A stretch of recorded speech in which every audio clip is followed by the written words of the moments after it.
দেশে প্রথমবার জলের তলা দিয়ে চলল মেট্রো। কিন্তু আপনি কি জানেন, গঙ্গাগর্ভে মেট্রো চলার নকশা এক ব্রিটিশ রেলওয়ে ইঞ্জিনিয়ার 100 বছর আগেই তৈরি করে দিয়ে গিয়েছিল। আগে হ্যাঁ, ঠিকই শুনেছেন, 100 বছর আগেই। কি হলো, বিশ্বাস হচ্ছে না? চলুন তবে সম্পূর্ণ ঘটনাটা জেনে নিই আজকের এই ভিডিওতে। শহর কলকাতা। এই শহর বহুদিন ধরেই স্বপ্ন দেখত বিলেতের মতন এখানেও জলের নিচ দিয়ে ট্রেন ছুটবে। তবে এত সময় লাগার কিন্তু কথা ছিল না, কারণ 100 বছর আগেই এইভাবে ট্রেন চলাচলের পরিকল্পনা করে ফেলেছিলেন বাংলায় জন্ম নেওয়া এক ব্রিটিশ ইঞ্জিনিয়ার। তিনি হলেন স্যার হার্লি ডালরিম্পল হে। তিনি কলকাতার হাওড়াকে যুক্ত করতে 10টি স্টপেজে 10.6 কিলোমিটার ভূগর্ভস্থ রেলপথের কল্পনা করেছিলেন। কিন্তু পর্যাপ্ত তহবিলের অভাব এবং শহরের মাটির ভূতাত্ত্বিক বৈশিষ্ট্য নিয়ে সন্দেহ থাকায় এই বিরাট পরিকল্পনা কখনো বাস্তবায়িত হয়নি। যাই হোক, 100 বছর পরে হলেও তার সেই পরিকল্পনা অবশেষে সার্থক করল কলকাতা মেট্রো। ভারতে মেট্রো রেল প্রথম চালু হয়েছিল কলকাতাতেই। সেটাও ছিল একটা রেকর্ড। সময়টা ছিল 1984 সালের অক্টোবর মাস। সেই সময় মেট্রো চলত মাত্র 3.4 কিলোমিটার পথ, ছিল মাত্র 5টি স্টেশনও। এখন অবশ্য সেসব অতীত। 31 কিলোমিটারেরও বেশি নেটওয়ার্ক, 36টিরও বেশি স্টেশন নিয়ে তৈরি কলকাতা মেট্রো ফের রেকর্ড করল এই বুধবার। আর এই নতুন রেকর্ড হলো দেশে প্রথমবার জলের নিচ দিয়ে মেট্রো চলাচলের। মেট্রোর এই আন্ডার ওয়াটার অংশ হাওড়া এবং পূর্ব কলকাতার সল্টলেকের মধ্যে একটা দীর্ঘ মেট্রো পথের ভাগ, যা 1921 সালে স্যার হার্লি ডালরিম্পলের নকশার প্রতিফলন। নদীর তলদেশের জোড়া টানেলগুলো 520 মিটার দীর্ঘ এবং কলকাতা ও হাওড়াকে সংযুক্তকারী 4.8 কিলোমিটার মেট্রোপথের অংশ।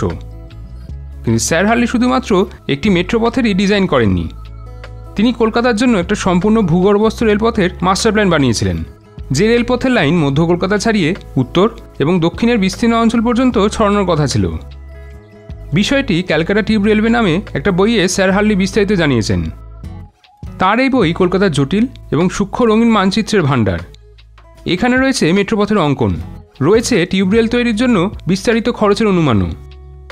তিনি 100 বছর আগেই সব স্টেশনে চলমান সিঁড়ি এবং ফ্যান বসানোর সুপারিশ করেছিলেন। সেই বইটিতে তিনি লিখেছেন, ট্রেনে এবং ভূগর্ভস্থ রেলওয়ে স্টেশনগুলোয় আরামদায়ক তাপমাত্রা বজায় রাখার প্রশ্নটি সবচেয়ে গুরুত্বপূর্ণ, কারণ কলকাতায় বছরের নির্দিষ্ট ঋতুতে ভূপৃষ্ঠের তাপমাত্রা বেশি থাকে।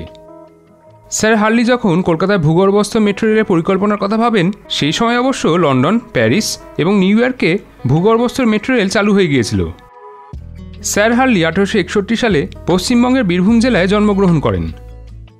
তিনি এডিনবার্গে ইঞ্জিনিয়ারিং পড়েন, তারপর লন্ডনে আন্ডারগ্রাউন্ড রেলপথ নির্মাণে যোগ দেন। তিনি বেকারলু লাইন, হ্যামস্টেড টিউব এবং পিকাডিলি লাইনে কাজ করেছিলেন। সেই সময় ব্রিটিশ ভারতে ক্ষমতাসীন ইম্পেরিয়াল লেজিসলেটিভ কাউন্সিল একটা সিদ্ধান্ত নিয়েছিল, কলকাতায় একটি টিউব রেল তৈরি করা হবে। 1921 সালে স্যার হার্লিকে সেই দায়িত্ব দেওয়া হয়েছিল। সেই সময় অবশ্য কলকাতার ব্রিটিশ ভারতের রাজধানী ছিল না, কিন্তু এটি ছিল বাণিজ্যের একটা ব্যস্ত কেন্দ্র। হাওড়ায় কলকারখানা গড়ে উঠেছিল।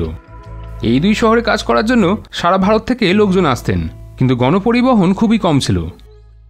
সেই সময় কলকাতা ও হাওড়ার মধ্যে একমাত্র সড়ক যোগাযোগ ছিল হুগলি জুড়ে একটা পন্টুন ব্রিজ। নৌকাও যাত্রীদের নদী পার করিয়ে দিত। পরে অবশ্য বিখ্যাত হাওড়া ব্রিজটি 1943 সালে চালু হয়েছিল। মজার কথা হলো, স্যার হার্লি কলকাতা পা না দিয়েই শহরের জন্য টিউব রেলের নকশা বানিয়েছিলেন। তিনি একজন সহকারীকে পাঠিয়েছিলেন। সেই সহকারীর দায়িত্ব ছিল সমস্ত প্রয়োজনীয় তথ্য জোগাড় করা, যাতে কলকাতায় টিউব রেলপথ নির্মাণের প্রশ্নে এবং হাওড়ার পার্শ্ববর্তী পুরসভার ব্যাপারে সরকারের কাছে বিস্তারিত রিপোর্ট জমা দেওয়া সম্ভব হয়। স্যার হার্লির প্রস্তাবিত নেটওয়ার্কের প্রথম অংশের লক্ষ্য ছিল পূর্ব কলকাতার কাছেই বাগমারিকে হাওড়া বেনারস রোডের সঙ্গে যুক্ত করা, কিন্তু খরচ ধরা হয়েছিল আনুমানিক 3.5 মিলিয়ন পাউন্ড, যা অত্যন্ত ব্যয়বহুল হওয়ায় পরিকল্পনা বাতিল করা হয়। 1947 সালের ডিসেম্বরে দ্য ক্যালকাটা মিউনিসিপ্যাল গ্যাজেট শহরে টিউব রেলের সমাপ্তির খবর প্রথম পাতায় প্রকাশ করে। একটি বৈঠকের পর কলকাতা পুরসভার এক কাউন্সিলর বলেছিলেন, এর চেয়ে বরং একটা ওভারহেড রেলপথই ভালো। তাছাড়া পলিমাটি, কাদামাটি এবং নরম মাটির ওপর হুগলির নিচে একটা টানেল তৈরি সম্ভব কিনা তা নিয়েও সন্দেহ ছিল। তারপরই ভারতের প্রথম জলের নিচে রেলপথের পরিকল্পনার আনুষ্ঠানিকভাবে সমাপ্তি ঘটে। তাঁর টিউব রেল পরিকল্পনাটি সেই সময় দিনের আলো না দেখালেও স্যার হার্লি কলকাতায় তার পরিকল্পনার একটা ছাপ রেখে গেছেন। 1928 সালে কলকাতা শহরের বিদ্যুৎ সরবরাহকারী সংস্থা সিএসসি তাকে কলকাতা থেকে হাওড়ায় বিদ্যুতের তার পাঠানোর জন্য হুগলির নদীর নিচে একটি টানেল তৈরি করতে অনুরোধ করে। স্যার হার্লি সেই চ্যালেঞ্জটি গ্রহণ করেন। শর্ত ছিল একটাই, সিএসসি এমন একজন ঠিকাদারকে কাজটি দেবে যাকে তিনি বিশ্বাস করতে পারবেন।